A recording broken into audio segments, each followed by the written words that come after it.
Watching a film in a theater with an audience, you can tell just when they catch on to the film, or when you have them, in other words. Yes, you're right with them. Actually, you get the same. You get the feeling that they get, yeah. And it's contagious. Only if you're part of the film, you're not. You're with it. You're part of the film, and so you're really not objective. You can't be objective and sit in an audience. No two people will tell you the same story when they come out. So I fixed that. When I found out that I had 3 or 4 friends, they all told me a different story of how the film went and where it was wrong and where it was right. So I recorded the previews. I just simply hung a microphone down over the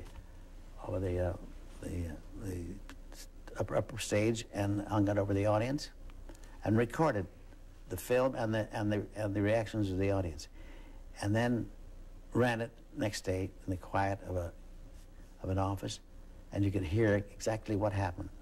When there was silence, they were interested. When they were laughing, maybe they'd laugh over too much and they wouldn't get the next line, so we could stretch that. And we tailored the film. It's like a tailor takes apart a suit and sews it together, takes apart a suit, sews it together again, until we got the same reaction twice. See, and this is and using it that way, we were much more certain what we were doing. Do you think movie audiences are like theater audiences in that it's been proven that when people go to a theater, there's such a thing as a bad audience one night or whatever? Can movie audiences be the same way? Yeah, but I don't. I think it's a matter of degree. Maybe in Pasadena they wouldn't laugh as loudly as they would down in East Los Angeles. Maybe they wouldn't react against it as much as, but the reactions would be practically the same. I know, because people who are on stage have told me that, you know, there is definitely such thing as a slow audience some night. There's definitely such thing as a bad performance for that night. True. You see, they got to give a performance every night. Yeah. And they're not going to be at their top every night. Yeah. And there's something going to happen one of these, in some of these nights where everybody, you know, is down a little bit, and so that the audience is down. But it's perhaps more of the actors that are the cause for it. In a film doesn't change. You see, film's the same performance all the time. Yeah. Well, what is it that's changed that the stars that came out of the 30s, the James Stewarts, the Clark Gables, the Spencer Tracys, they were stars 25 years later. Yes. And I just don't think that some of the stars that are coming along today are going to be big stars 25 years from now. What makes a James Stewart special, or a Spencer Tracy? Well, of course, we don't know that the young people today are not going to be stars 25 years from now. They may be.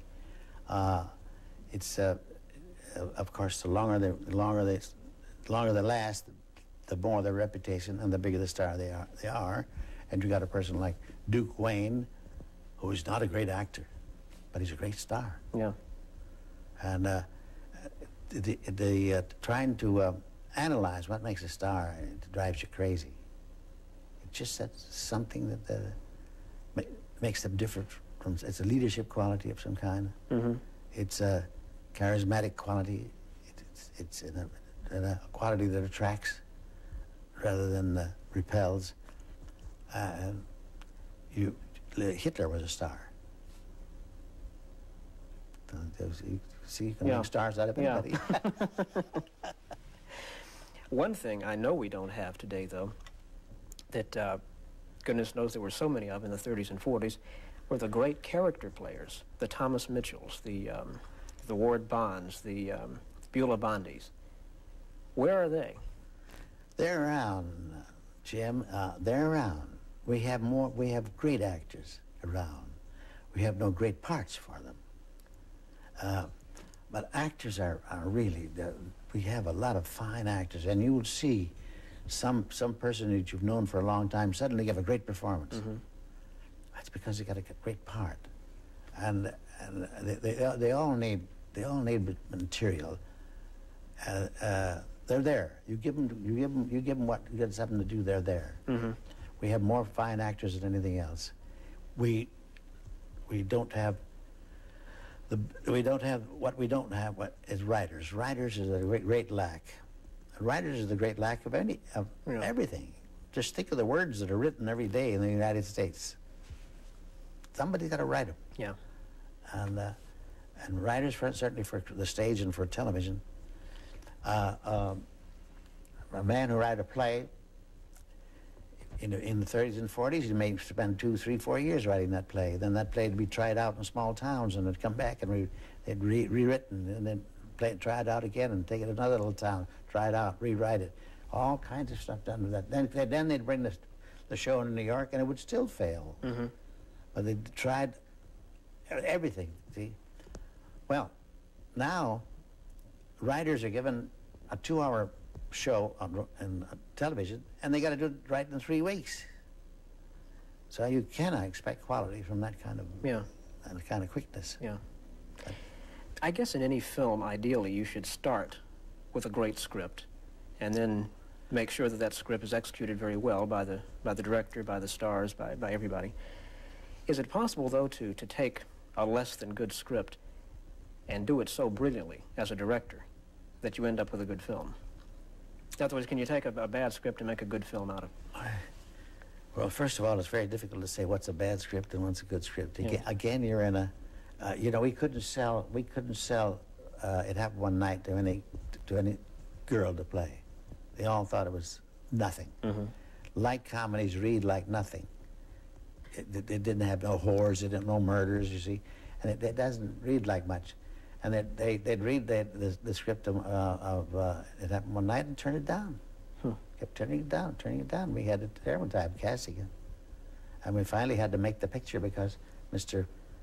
Mayor of MGM wanted to punish one of his actors, Clark Gable. That's why we had to make the picture finally. Send him to Columbia to punish him. Yes, send him to Siberia, that's right. One thing you point out in your book, the name above the title, which is still, and I've said this before, is one of the best autobiographies I've ever read. Thank you. Is that each studio in the 30s and 40s had its own characteristics. And whenever an audience saw a picture, a sneak preview, for example, and they saw the MGM lion, they always applauded because they knew it was going to be a quality picture. That's right. But Columbia wasn't that way. No. By and large. No. First time we used to preview Columbia when Columbia was not a major studio, but just another studio down in Poverty Row. And that woman came up with holding this thing. They'd all booed. They said, oh, for heaven's sakes. They were terribly disappointed what they were going to see. Yeah. Because they're not used to it. Now, if they saw the Paramount logo or one of the others and so forth, they'd expect us, they'd applaud. But with Columbia always used to be booed. But after a while, we got them so that they wouldn't boo so much. Yeah.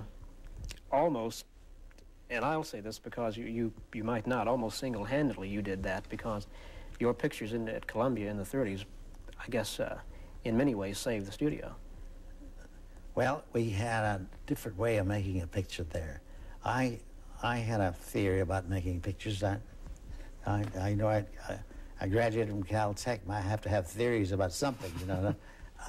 One of the theories I had was that if it's an art form of any kind, then an artist should be the boss. I mean, I never heard of an art form in which the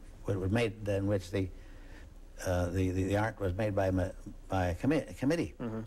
There was always an artist that ran it, or did it, or acted it. And I thought the same thing should apply to, and it did apply in Columbia Studio. Columbia Studio was just a small studio, and I became successful there with them.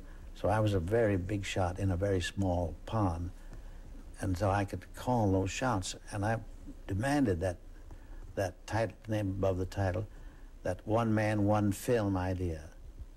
Now, it worked. And fellas like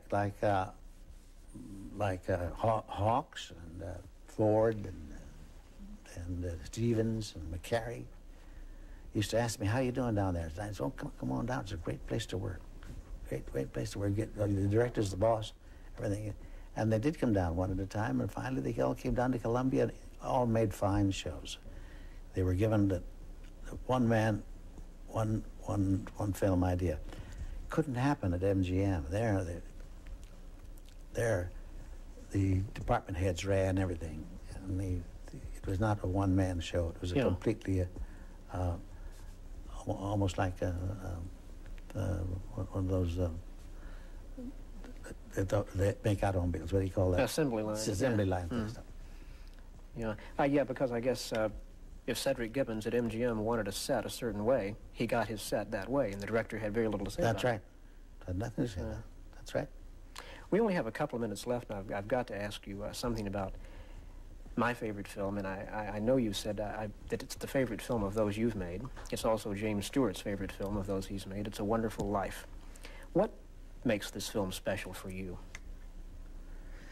Well, it makes special for me because it was the first film I did after the 5 years being away in the Army, and I was scared to death and whether I could make a film again. And that it happened to turn out well, and I again got my courage up. It really was a kind of a great lift for me. It had a plot which I had never heard before, or seen before, read before. And it told a story about the importance of man in a novel way, in a way in which this man who thought he was a failure was given the opportunity to come back and see his little world as it would have been had he not been born. And he realizes he was not a failure, that no man is a failure. No man is a failure who has one friend, and if he's got 3 friends, he's filthy rich. So I think it was that way of telling it, and the idea itself that made that film perhaps the best film I've ever made on that subject. One of the intriguing things about it, it was based on a Christmas card.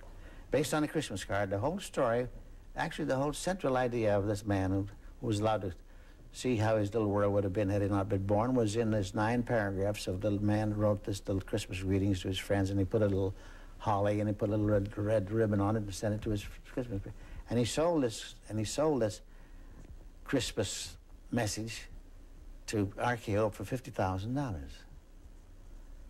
I bought it from them for $50,000 because I thought the idea was just absolutely tremendous.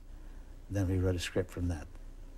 You made the picture, I know, for really your own company. Yeah, our own company. The first picture we made for our own company, yes. Liberty Films, right? Liberty Films. And it was a difficult picture to make. It had many things in that, and we had many difficulties with it, but it came out. It came out into probably what I think should live on as an important film. Oh, I think there's no question about that. It's a Christmas tradition everywhere. In fact, here in Atlanta, I think you could see the film. You had your chance to see it 8 times over the holidays. And I think I watched it 8 times over the holidays. You haven't made a film, I guess, since Pocketful of Miracles. That's right.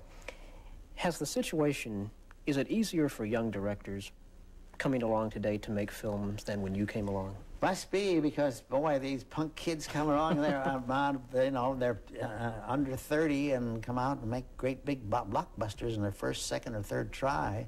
Unheard of. Yeah. They didn't go through any of the apprenticeships at all.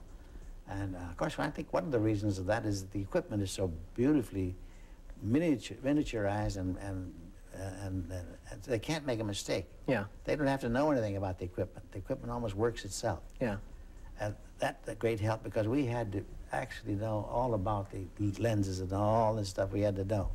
And we worried a great deal that the laboratory would not put the film through right and all that. But that's all taken away from them. Yeah, it's automated, I guess. It's automated. I shouldn't have asked you that question. We are out of time. This has been a fast 30 minutes. Oh, thank you very much, Jim. And I do hope that you can find time to come back and see us again. It's, as I've told you before, it's been one of my great personal pleasures to call you a friend the last number of years, and hope to see you again. Thank you very much, Jim. Thank you. Right. My thanks to all of you for watching. Until next time, good night.